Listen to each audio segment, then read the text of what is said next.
Welcome to the First Nations Health Managers Association's weekly town hall. Over the next hour, we will provide an update on the COVID-19 pandemic and then focus on what we can do to close the 87,500-hour life expectancy gap. Join us as we speak with health professionals, subject matter experts, and Indigenous leaders.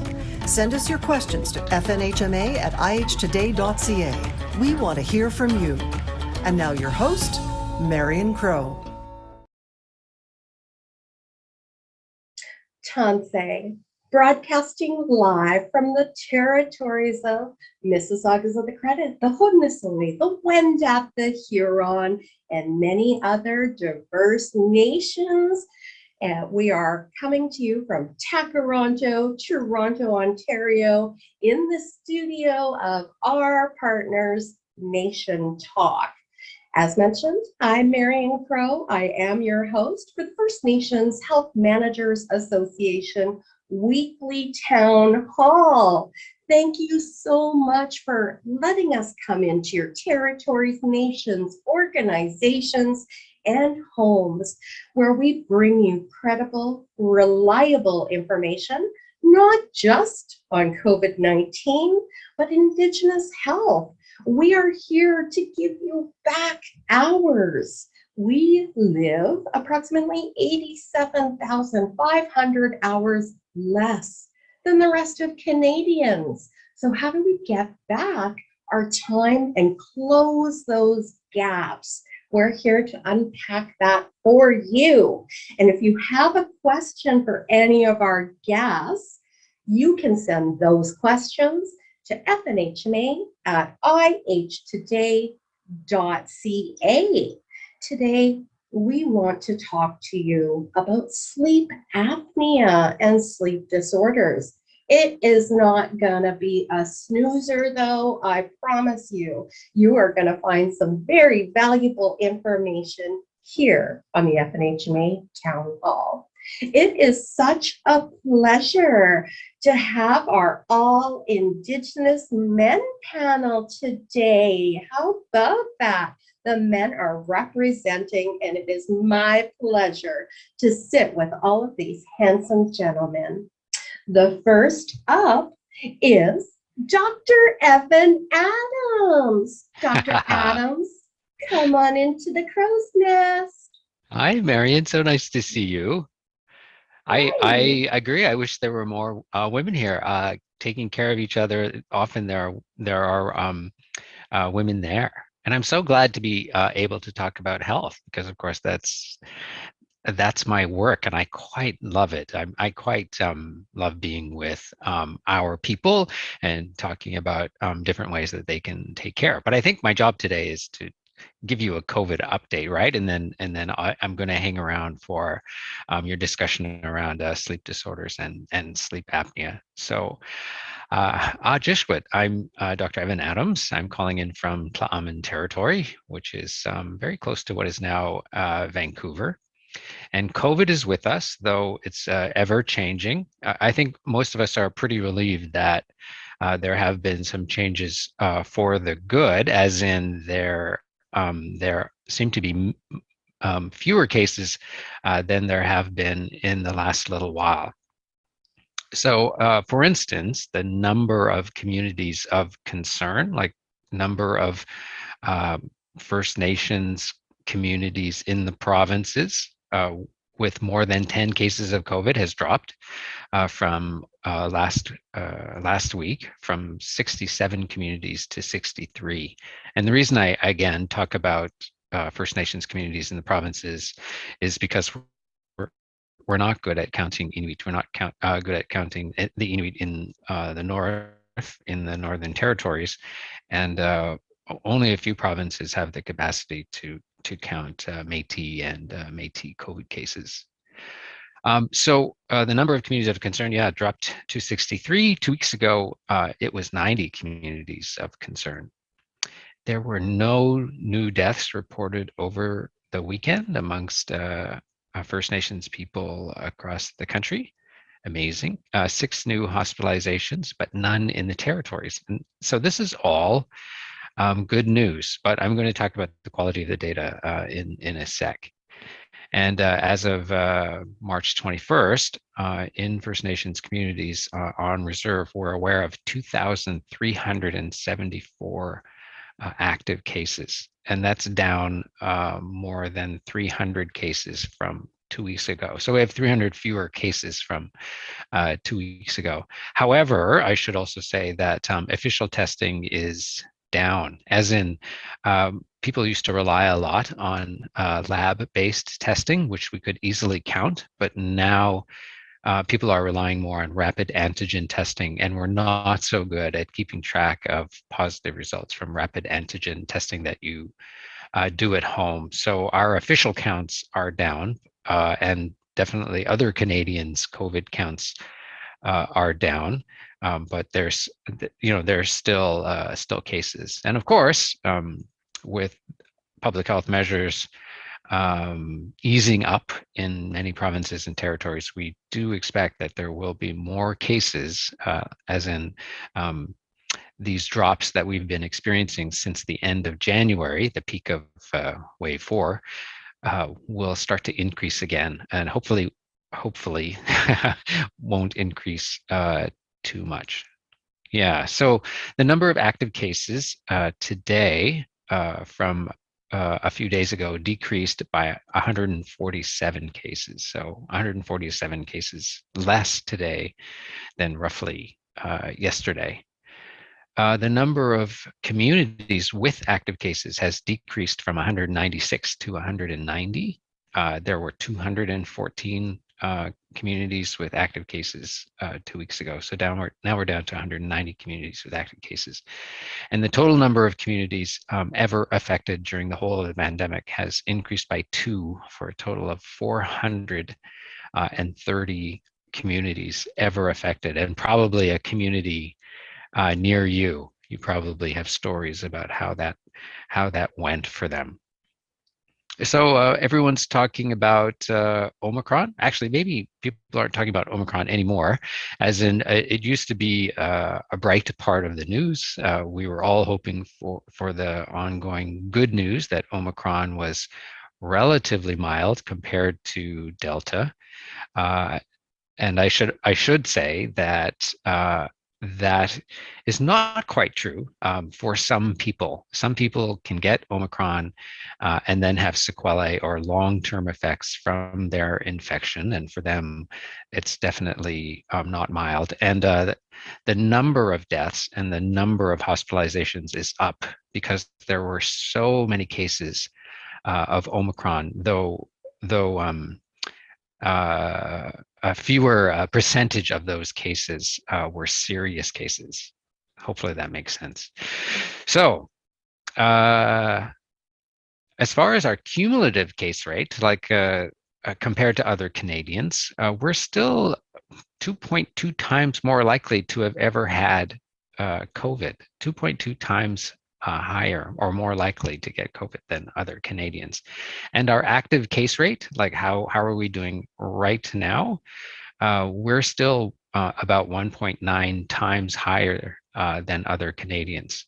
However, this is, and this has been the case for a while, our hospitalization rates and our case fatality rates are lower than that of other Canadians. So we are hospitalized at about 79% the rate of other Canadians, and we die at 64% the rate of other Canadians. And there are lots of supposition around that. But I won't go into that because I only have just a couple of minutes here with you, and maybe if you have some ideas, you can bring them up later.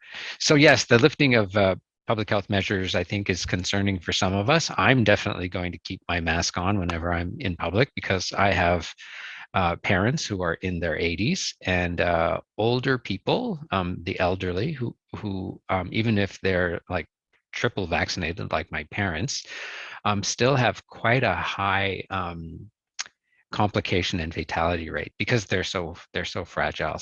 So we still have to protect them. I think some of my younger family members are definitely a little more social than they used to be, but I am definitely telling them, well, if you're going to be out and about without a mask, please don't hang out with Papa and Chichia.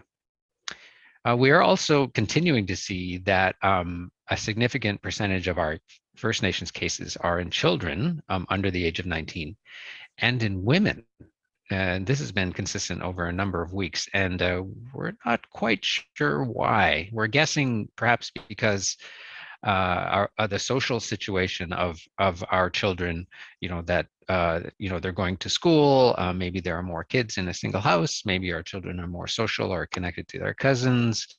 Um, uh, Something like that. And maybe it's because they're often with female caregivers, that's perhaps why we're seeing more cases amongst children and women in First Nations, but it's just a guess.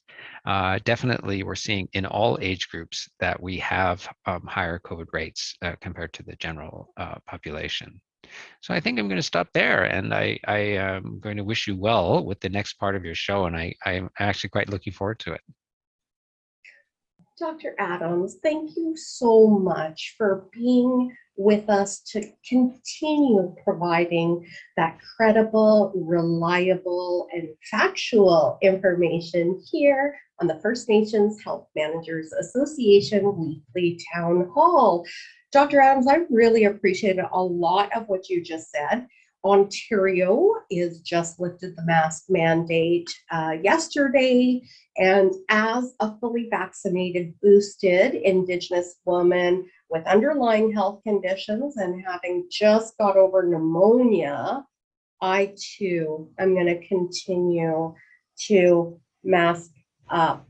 Not on the show, of course, but if you have not had the opportunity to go get your booster yet, please do so. My Kokum and Mushum and my elderly relatives, thank you for protecting us. On that note, let's come back to the topic at hand. I want to hear the patient perspective on going through a sleep apnea diagnosis. And with that, I do want to just set up this guest a little bit. This is a guest who doesn't like being in front of the camera like I do. No surprise there. This is somebody used to being behind the camera, and this is our partner, Nation Talk.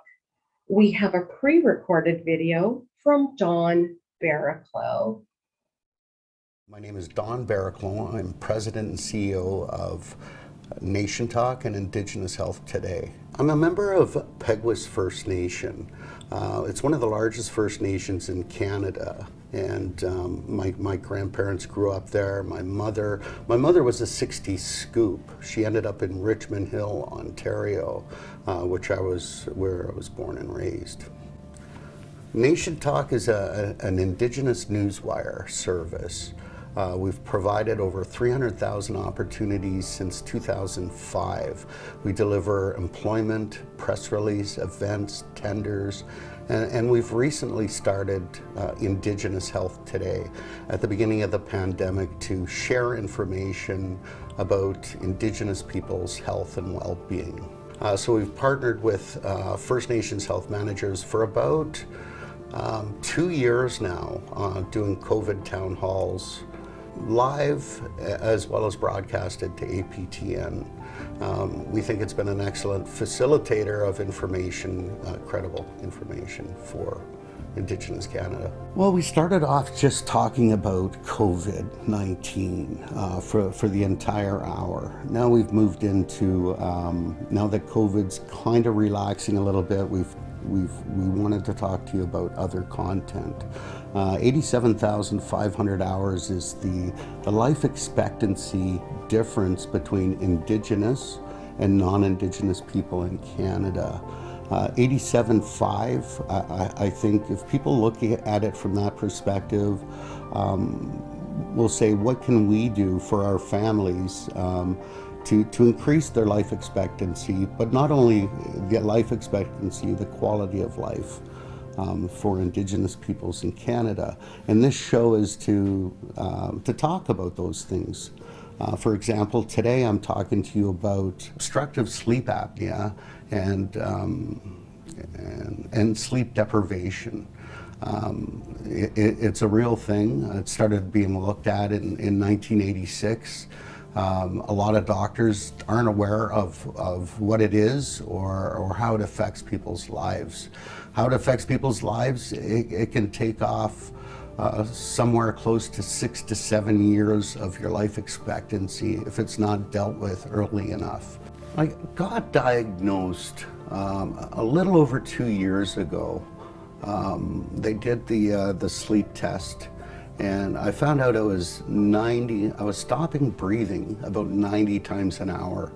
That's 3 times what's considered severe sleep apnea. I was falling down at night when I'd go to the washroom. I'd sit on the edge of the bed and just fall over and hit my head on night tables. It was incredibly difficult to understand. By the time Friday came along in the week, I couldn't stay awake. My memory loss, apparently what I'm told is your REM is how you remember what you did earlier that day. 100% REM means you're going to remember just about everything. 10%, which is roughly where I was, means you'll remember very little. I remember doing meetings, one with Tuesday Johnson, an Indigenous entrepreneur, and we had breakfast. And at breakfast, we talked about her needs and what she's hoping for in terms of communications and marketing. And I'd go back to the office, and it was all gone. I just couldn't understand what was happening to me. You don't feel right in your skin. And this has gone on for decades. Apparently, I've never been able to sleep soundly. Difficulty breathing, just stop breathing in the middle of the night, and I was diagnosed with sleep apnea at 90 AHI. That's the apnea score they give you. 30 is considered severe. 90, you're stopping your sleep routine 90 times an hour. So every 45 seconds, I would be waking up or never really get to sleep. Did it affect my work? Absolutely. Did it affect my personal life? In every way. Your moods are all over the map. Your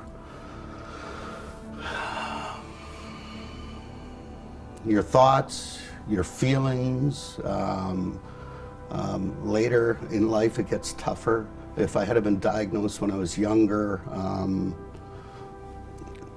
life would have been so much easier. The quality of life I would have had would have been through the roof compared to struggling in business and with your staff and trying to keep up with people and the moves they're making and the changes you want to make to your company.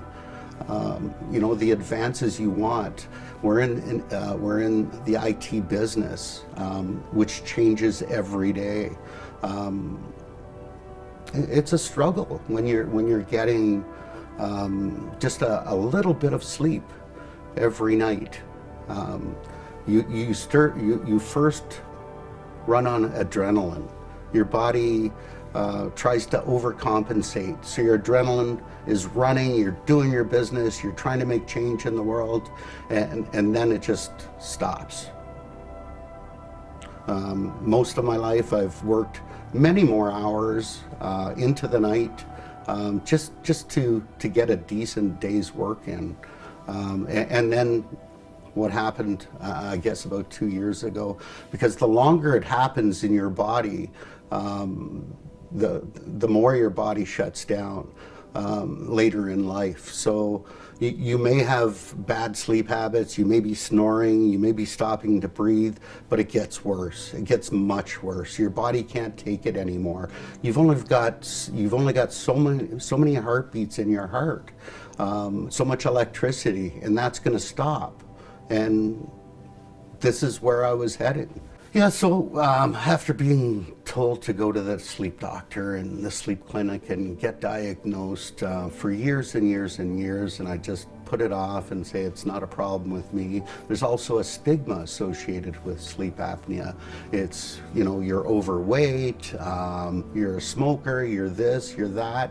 But I found out that Indigenous people are 80% more likely anatomically to have sleep apnea. That means our brothers, our sisters, our mothers, our fathers, our grandparents, they're all going through it. So you try running a company, try communications, things are happening quickly, and your body's giving out on you, your mind's giving out on you, your memory's giving out on you. So that's why I'm here today. I want to talk to younger people and say, don't wait, don't hesitate, don't wait for things to get this bad before you try and go get help and not suffocate every night like I was doing. I was suffocating, I wasn't getting the air. I was getting 25% less oxygen to my brain every single night. And it just didn't have to happen. As Indigenous people, we have healthcare workers, we have people that care in our communities, we have health directors and nurses that can help you get diagnosed. Now, even doctors don't necessarily understand sleep apnea. It wasn't even recognized till about 1986. I believe we're having a doctor on later in the show that's going to talk about sleep deprivation and how that affects people. How it affects your mentality, your working process, your thinking process, and all those things. So go out and get tested. It's one night of your life, but it gives you back so much more. Not only will it give you back greater life expectancy, the quality of life. I can't begin to speak on the quality of life, the difference between not breathing at night and breathing. The colors are crisper, the sounds are amazing, the smells, like it's like watching a black and white television versus an HD crystal clear 4K television. That's the difference in your life. You're going to be able to enjoy more time with your family. So many more things. So that's why I say again, just get diagnosed. Get rid of the deprivation. They talk about so many things that affects weight gain, diabetes, heart disease. Your body can't heal without REM sleep. That's when your body heals, is at night. So if you've got a bad back or a heart disease or something like that, without sleep, it can't get better. That's why I'm here today. And Dawn, we are so happy that you are here today to share that very personal journey about your diagnosis with sleep apnea. There is a comment in the inbox encouraging Indigenous men to please be courageous and look after your health. It took so much courage for you to get in front of the camera and share that very personal journey with us. But I think that story might have just saved a life. Thank you, John. You know who else wants to contribute to saving lives and talking about this topic? It is our friend, Dr. Malcolm King. Dr. King, come in to the Crow's Nest and share the landscape of sleep apnea with us. Welcome, Dr. King. Ani Chimigwech, it's a privilege to be with you today here on the Town Hall and Nation Talk. I have the privilege of working as a researcher at the University of Saskatchewan with a team that includes health professionals, sleep experts, as well as Indigenous community participants that include band counselors, health directors, and knowledge holders, elders. I'd like to actually acknowledge the importance of the patient voice in research and action. And we just heard that from Don Barapa. The voice of lived and living experience needs to be part of the planning and decision making. And I'd also like to similarly acknowledge the importance of health administrators because they need to be there from the beginning in the planning and decision making of research so that the research gets taken up and utilized. And together with the researchers and health professionals, will be stronger. So I want to say a little bit about our research in Saskatchewan on sleep apnea and sleep disordered breathing.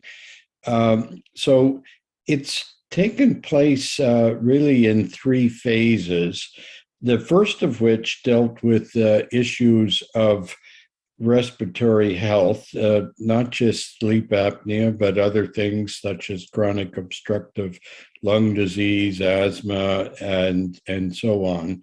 But sleep disordered breathing and sleep apnea were certainly front and center in what we heard in our discussions with communities.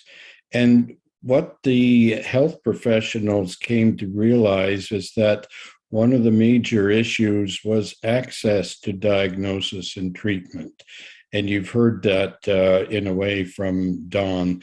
But for First Nations living on reserve in Saskatchewan, there was an extra health burden and inequity because they had less access and more difficult access to the diagnosis and treatment that was necessary to make a difference in their lives.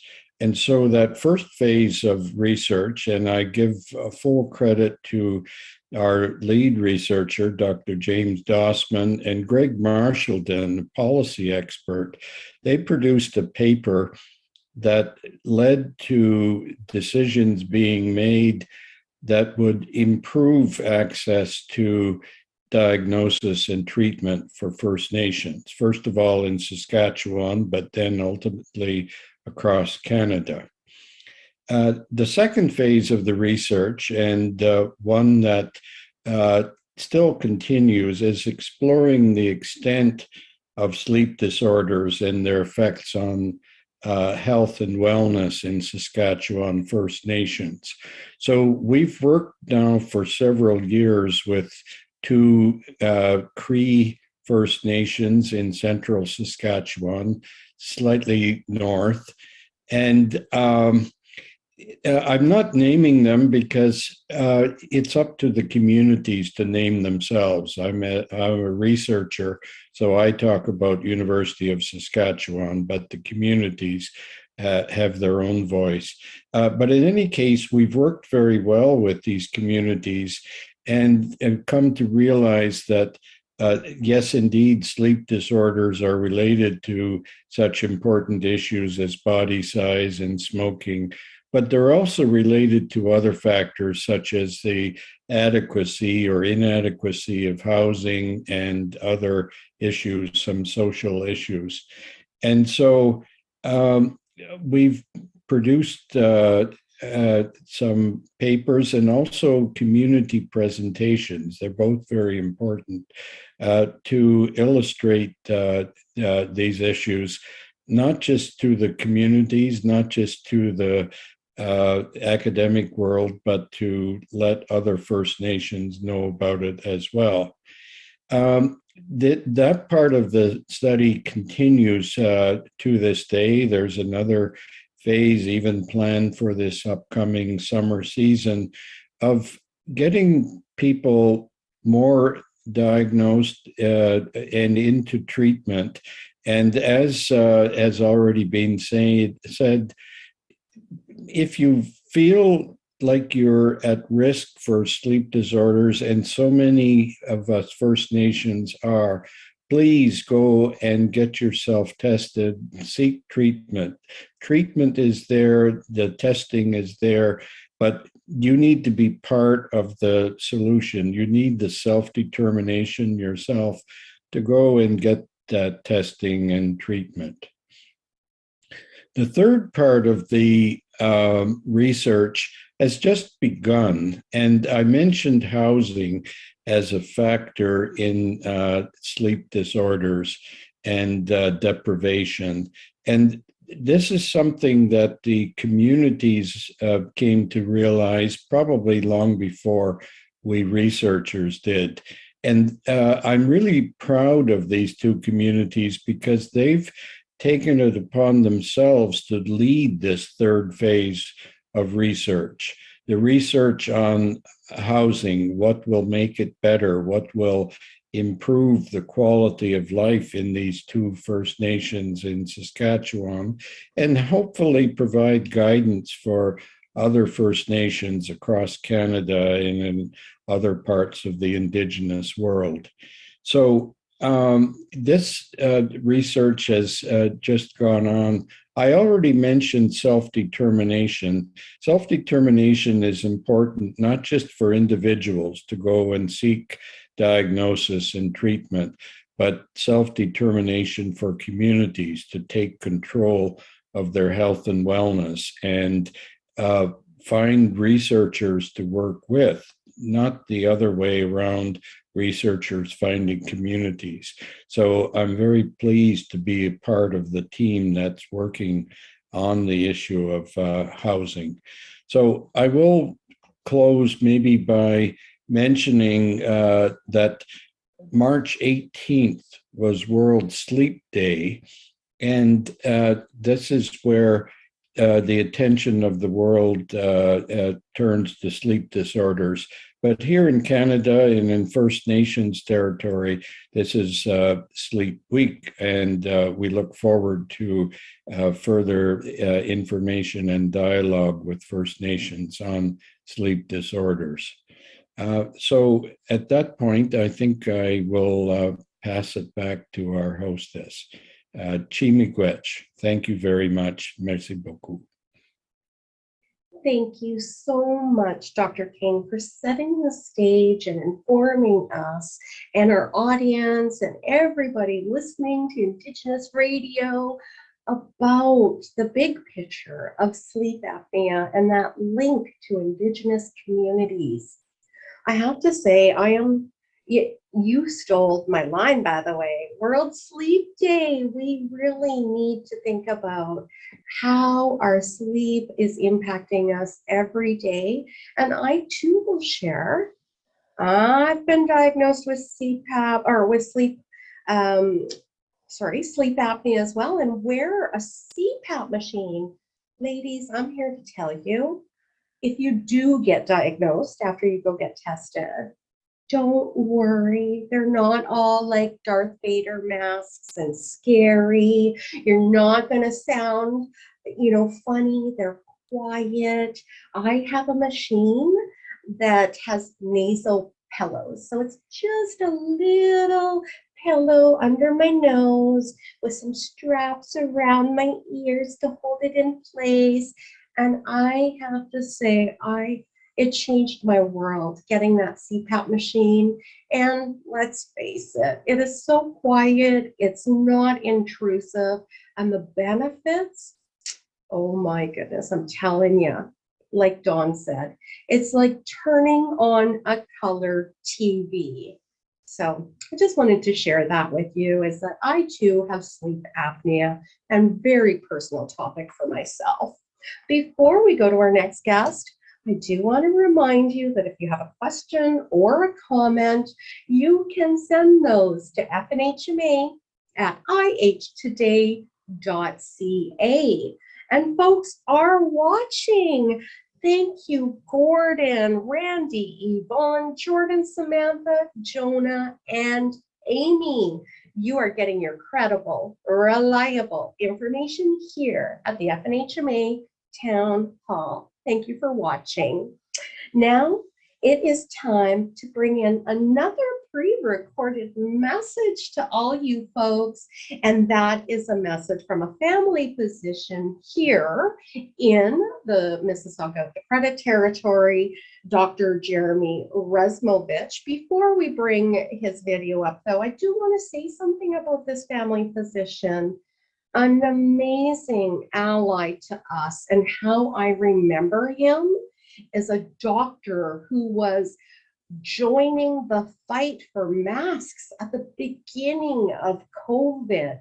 His work and advocacy got millions of masks out to our communities when we needed them most.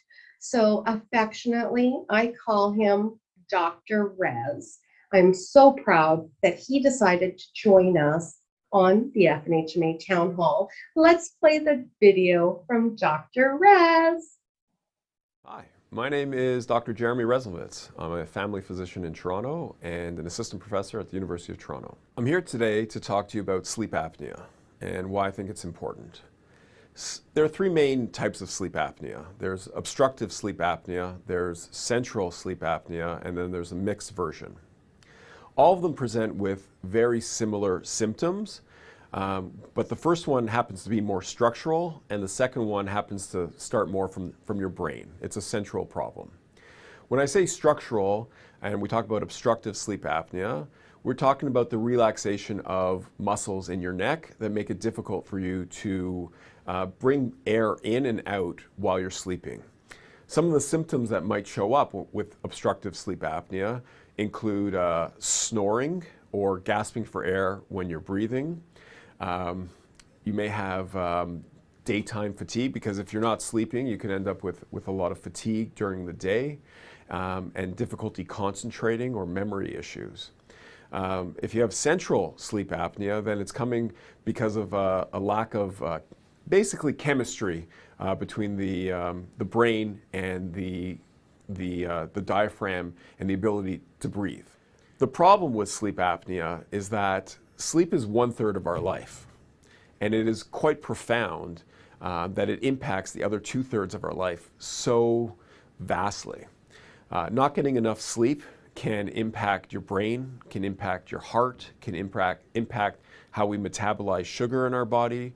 It can lead to possible strokes, and it can lead to asthma and other respiratory issues. I think this is really important for the First Nations community, because we know that sleep apnea is 4 times more prevalent in First Nations community than in the rest of Canada. We know that sleep apnea is associated with many conditions like diabetes, heart disease, and anxiety and depression. And we know that when people are rooted in anxiety and depression and mood disorders, they try to use coping strategies in order to alleviate those feelings. A lot of the times people use maybe drugs, maybe alcohol, maybe food, and become addicted to these coping strategies because they're just surviving. They're really trying to survive and make it through their day. I would tell you, please go to the doctor. Tell them about your symptoms. Tell them you're concerned about my symptoms and that I'm stopping breathing at night. I'm really tired during the day.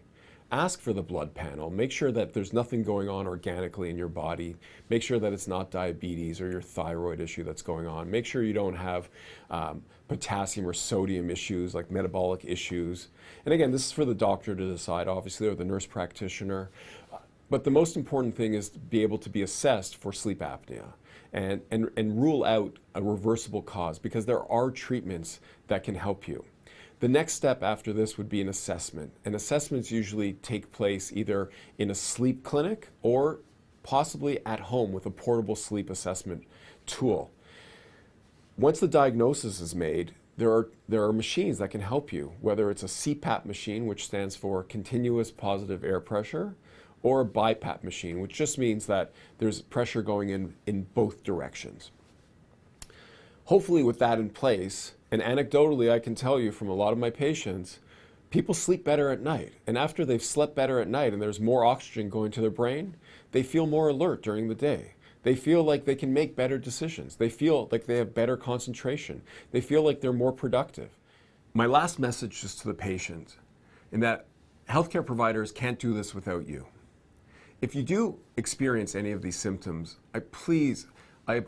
I recommend you following up with your healthcare provider and letting them know that you're having daytime fatigue, that you're having snoring at night, that you're gasping for air at night, and someone's witnessed that. And hopefully, with that information, they'll be able to assess you and say, you know what, I think it's time for you to have a sleep study. I think it's time to make sure that you don't have sleep apnea because it's so correctable. It is correctable, folks. I encourage you all, if you are thinking you have any of those symptoms that our good friend Dr. Rez had suggested, it's time to go get tested. And you know what, health directors, listen up, because we have another guest wanting to share credible, reliable information on how to navigate that system of non-insured health benefits and all of the supports. And that is the best president, Mr. David Mclaren, President of the First Nations Health Managers Association and Health Director at Kepua. Doctor, I'm giving you a brand new title. No, David, thanks. David Mclaren, come on into the crow's nest. Thank you, Marian. All the way from the territory of the unceded Algonquin people. So thank you very much for having me. This is obviously a subject I too have to heart, as I am a CPAP user, but I'll just start off with a quick anecdote. Maybe about 3-4 years ago, we're a couple of guys, maybe 6 of us, we're outside a refreshment tent at the end of our country fest on a Sunday afternoon, and we're talking. And all of a sudden, out of nowhere, the conversation turned to CPAP, and out of the 6 people that were there, 5 of us were CPAP users. And we were all in our 50s and, or late 50s, and we're wondering, jeepers, we should have been, how come we didn't know this before? And our conversations became somewhat of a support group to a certain extent. So it was quite interesting, the conversation. So it tells you that the subject and the problem is probably more widespread than we know. For me, look, it's very simple. I mean, I think Dawn shared some experiences, and when you're not sleeping well, you're waking up early, when you're stopping to breathe and whatnot, even when your spouse is telling you, giving you hits, hey, wake up, sometimes that's still not enough for us to go seek treatment. So it wasn't until I was speaking with a neighbor that always tells me about it. Look, I'm a new man. I feel great. It's just like I'm 20 years old again and whatnot. And this gentleman was in his late 50s. And I said, well, maybe I better get tested. So not having a regular physician, I went to the Emerge and said, look, this is what's going on. This is what I need to, I need to see somebody for sure, because I'm not staying awake, trouble concentrating in the whole 9 yards and stopping breathing. And right away, prescription was done. I went to a respiratory therapist, and they set me up with a home kit. And it's not like it was, I would say 15, 20 years ago, where everybody had to go to the big city and go into this big sterile environment where you're hooked up, lights, and I don't know how they could really, do their work there. It's tough. They do it, I know, but for me, it was a take-home Holter monitor. So, and it worked very well, because once they got the results back, within a month, I had an appointment with a pneumologist. And when I got to see him, he looked at me with big eyes and says, "Did you drive here?" Because it was a 4-hour drive. I said, "Yeah." I said, "Wow, I can't believe it." Why? Because like Dawn, I was on the severe level of sleep apnea. I think it was 79 times, disruption. So anyways, prescription in hand. He says, "This is what you're going to need." You go to a service provider. He even gave me a list of the people who sell these machines. So it wasn't a big, a scary outfit whatsoever. So I do, and again, you talk to other people, you talk about experiences. Where did you go? How did it, how was your service? So you do a little bit of research too, because it helps. So I go to the service provider, and okay, this is what we're going to set you up with. We got your prescription, the airflow, and the whole 9 yards. However, they said, this is the part I didn't like, is that you're going to be on a rental for 3 months. I said, "What do you mean a rental?" Well, it says the non-insured health benefits wants to see if you're compliant. So I didn't think nothing of it, but kind of paternalistic view of, of this treatment. So I take my machine home and get set up, and well, lo and behold, I don't know if other users can say, but you don't get used to that in 2 days or 2 hours or one night. It took me quite some time to get used to it. And every time it kept rolling in my mind, are they going to, not purchase this machine for me because I don't know if I'm compliant enough. I kept it for 5 hours, 2 hours, tried to get used to it. And it took me at least 2 months before I got used to it. So that was an added stress I don't think we really need. But because of that, I made a call. I phoned the regional office. I say, look, I know you have that word to see if the client is compliant. I said, by a true honesty, how many people have been refused this machine because of that? And this young lady at the NHB office says, to my recollection, nobody. Well, maybe perhaps take it off, so we don't have that added stress as, are we doing the right thing? It's 5 hours, 6 hours, take it off. Maybe time to review a few of those policies. So anyways, other than that, there's no problem. The machine was working well. And some of the do's I want to talk about is that just because you're given a machine and you're set up and okay, now you're getting used to it and whatnot, you got to make sure that you change your consumables, every 6 months, your hoses, your masks, whatnot, very important. Your filters, you change that on a regular basis. After 5 years, you can get a new machine, but also talk to your respiratory therapist, because even once a year, give a call and say, look, how's my thing recording? Because all the machines have a device now. It's like a SD card or whatever, and they're Wi-Fi. You can have the technician look at it. Yes, your things are going well. You're in the scope of the pressures. They're working well. So it's a good idea to stay in touch with your therapist, not just see them after 5 years. The other thing, because of that, you'll need to perhaps upgrade your mask, or maybe things change. You lost weight, gained weight, whatever. Sometimes you may need a new mask, or there's new masks that could become available. So that's why, after a couple of years, make sure you have an appointment with your respiratory therapist. It's important. The other thing I'd like to say is that, we have I think Dr. King has said it well, there's some responsibility, there's some ownership that we have to take. We need to be aware that we're in control of our own health, and that we need to step up to the plate to try to remove this stigma. But from a health director perspective in the community, we need to promote and advocate and bring awareness to this problem, because it's more prevalent than we know. We have an obligation, but we tend to steer away from that because we get used to working with diabetes, heart disease, and all those things that we've been geared to do for the last 15, 20 years.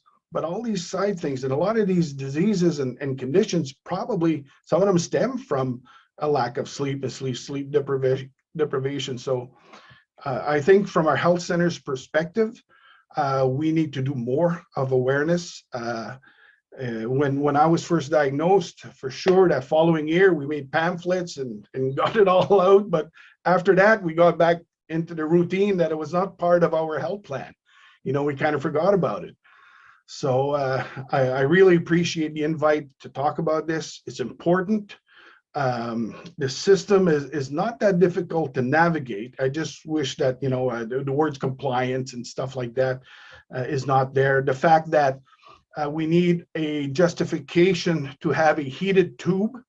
I think, having quality air and the right to have good breathing is justification enough. I don't think we need to have an extra prescription to, okay, this gentleman should have a heated tube, because we're not all in tempered homes that everything is good. Sometimes your home is heated with firewood and whatnot. Temperatures drop, and so having a constant heated tube is another important thing. So that's all I can say about this. Thank you, Don, for being brave and coming out and talking about this. This is something that is important to exchange. And it's not because if we have a few extra pounds or a football neck that we're going to get it, because I know a lot of slim folks too have sleep apnea and whatnot. So it's we got to get that awareness out. Thank you. David, thank you so much for sharing that. And I think David and Dawn and myself, I think we were all diagnosed around the same time, because I remember us chatting about it and what are the chances that all three of us would have sleep apnea?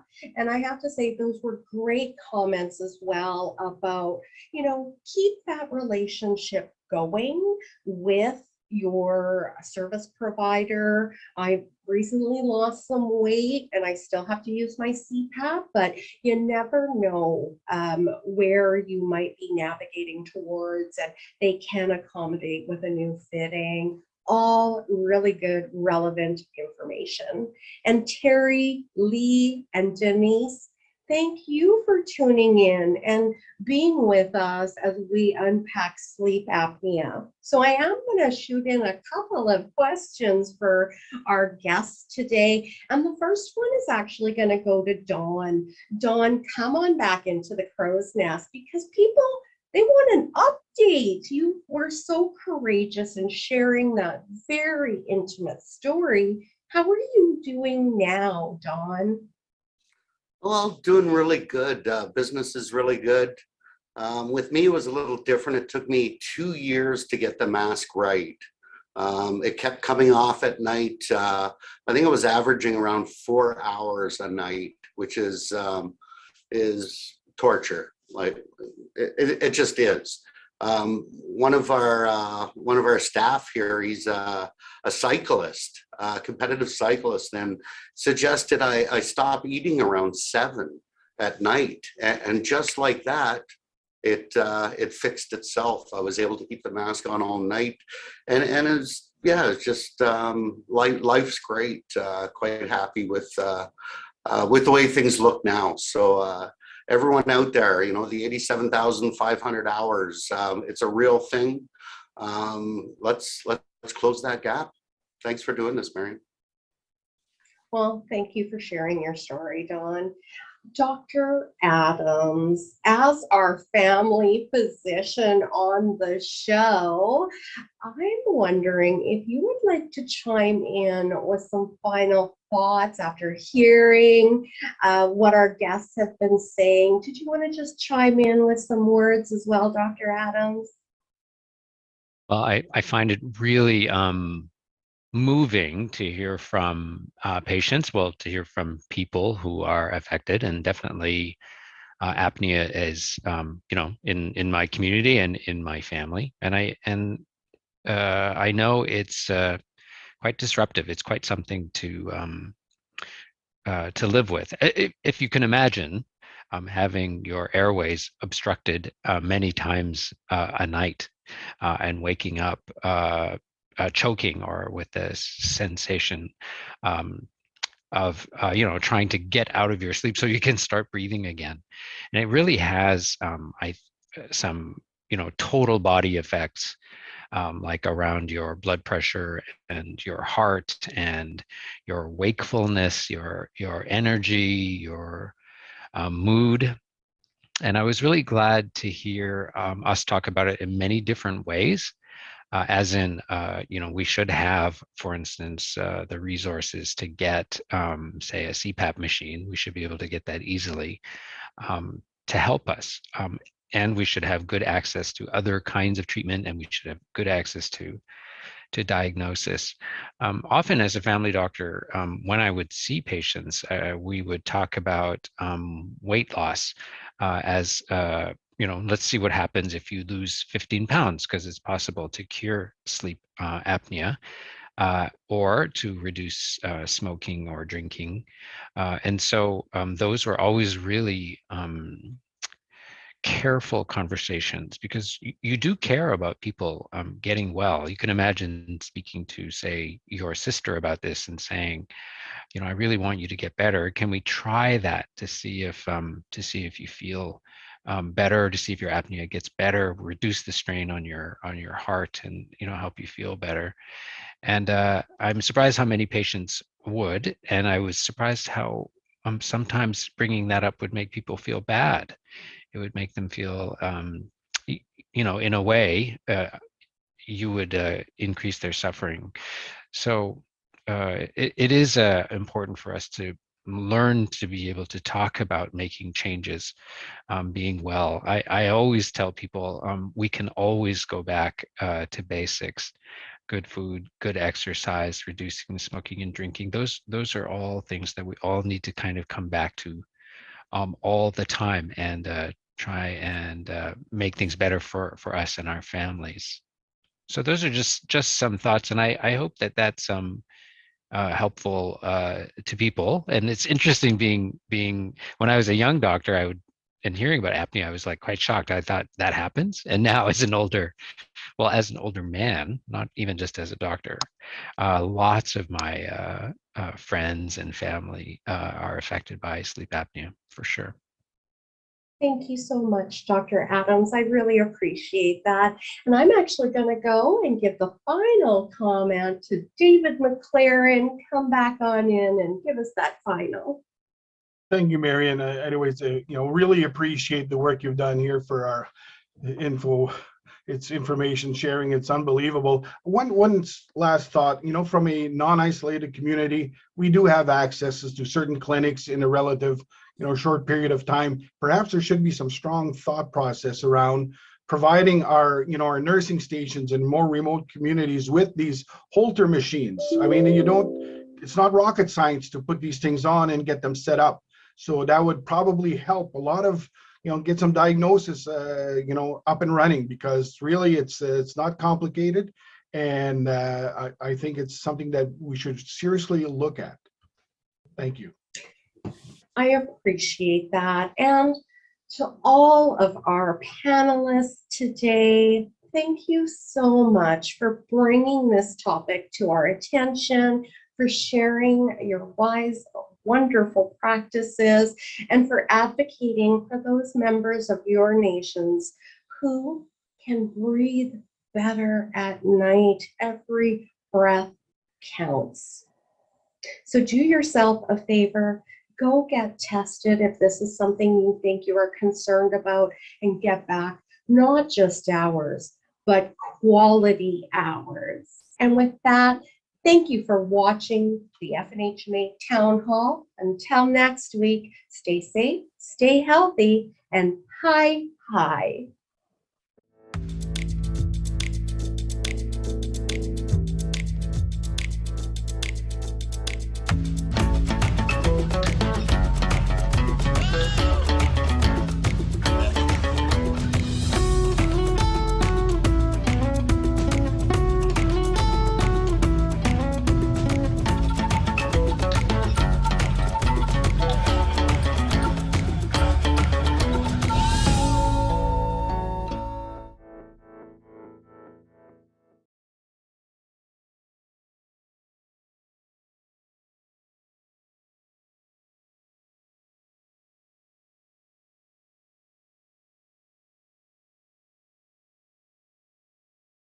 So thank you again. Okay, I will do so, and I'll put